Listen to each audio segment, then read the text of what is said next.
There's one little story I want to go ahead and get to. We don't have to spend a ton of time on it, but I do want to go ahead and hit it real fast if we can, because I kind of want to hear from you guys as to what you think of this statement from Josh DiMauro. Here we go from Drew Smith here. Josh DiMauro confirms that Avengers Infinity Defense will feature large-scale built environments. Avengers Infinity Defense is going to be at epic scale. If people don't know what Avengers Campus Infinity Defense is, that's the new e-ticket attraction that is coming to Avengers Campus at Disney California Adventure over there at the Disneyland Resort. And they just released a little bit of moving artwork there. Some of this we've seen before. Some of it is new for this attraction right here. This is the King Thanos attraction that we're hearing about. And as you know, Marvin, for sure, it seems to take inspiration from those scoop vehicles that we've seen so often at Universal, but also too, like with Peter Pan in Tokyo Disney with their new Fantasy Springs attraction right there. Guys, I want to kind of hear from you. Is Josh DiMauro trying to pull one over on us one more time here?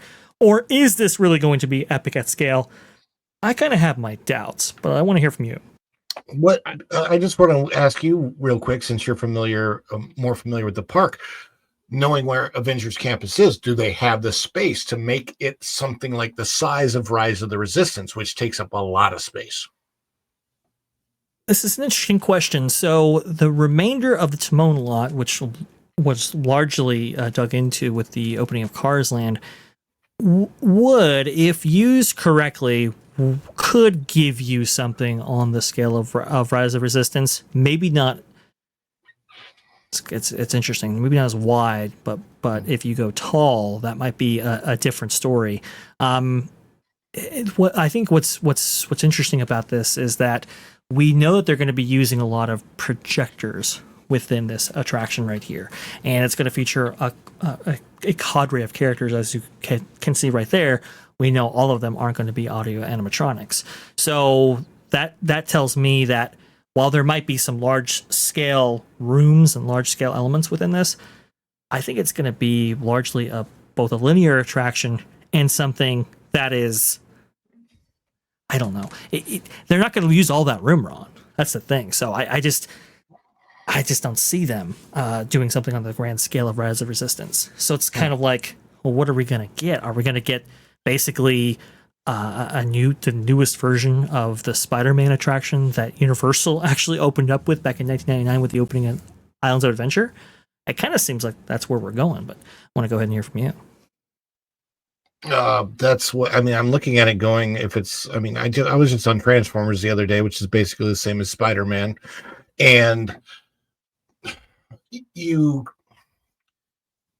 when you look at that, you're like, okay, I can see epic scale, but it's not real. It's like it's using visual effects to create the feeling of an epic scale without there actually being an epic scale. Like at Rise of the Resistance, one of the coolest parts is the AT-ATs when they're actually like two giant AT-ATs in size that inside that their actual size.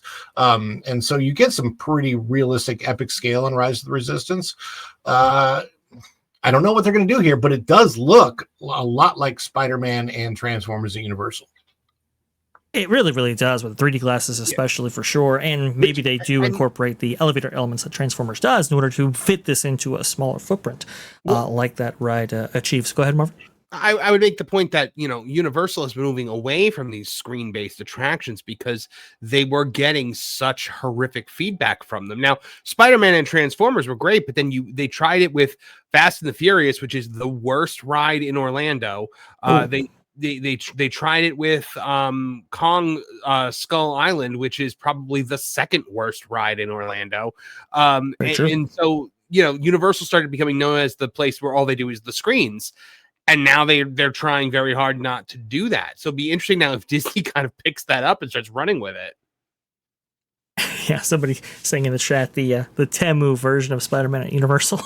Yeah, exactly. I mean, this is... I'm sorry, but I look at the quality of work output from Imagineering currently, and it's well, we're gonna go ahead and reimagine the Rock and Roller Coaster over there at Disney Adventure World, I guess, to Marvel, and apparently that was like horrendous. I mean, people have very big problems with that. I see them doing a Spider-Man attraction in Hong Kong Disneyland. It's basically Tower of Terror, and I just go like, where's the innovation? Where's the tone setting difference that you bring to the table with these experiences? Go ahead. And also, who cares about Marvel right now? Like they're putting all this money into these Marvel things, and the brand has never been weaker. Yeah, and that's the overall problem with them basing so much on intellectual property, IP from outside of Disney, and even IP inside of Disney. You've got the Monsters Inc. stuff going into Walt Disney World, and people are saying, "Well, it's replacing Muppets, and Muppets was old." I'm like, Monsters is old at this point in time. If you keep doing this, then you have to either like figure out a way to make these properties relevant again. It just doesn't make any sense. The creativity is really, really lacking within all of Imagineering right now because they lost all of their good people and they don't want to come back. And some of them have moved on. Some of them have retired, but others have moved on to Universal.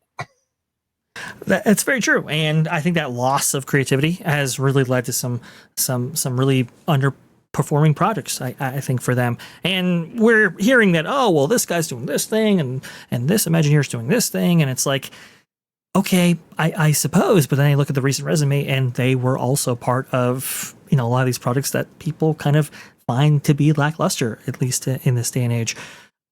The brand has never been weaker. Marvel is that you had to strike with the iron was hot. Maybe in 2016, 2017, these attractions would take on a different look. But this isn't going to debut until 2028? Where's the iron going to be then? I mean, it would have almost cooled down completely unless Doomsday can flip things around, which I don't think it will. So I really don't know about this. I am the least excited for these experiences, and I know they're going up the fastest in DCA. A lot of people are excited about Coco coming to Disney Hollywood Adventure, and actually Avatar because of what they've been able to achieve in Pandora at Walt Disney World. I look at something like this, and I'm like, Marvel, thanks, but no thanks. Thanks for watching That Park Plays News. For more information, consider checking out www.thatparkplace.com. And don't forget to subscribe, share, like, and send this out on your favorite social media accounts.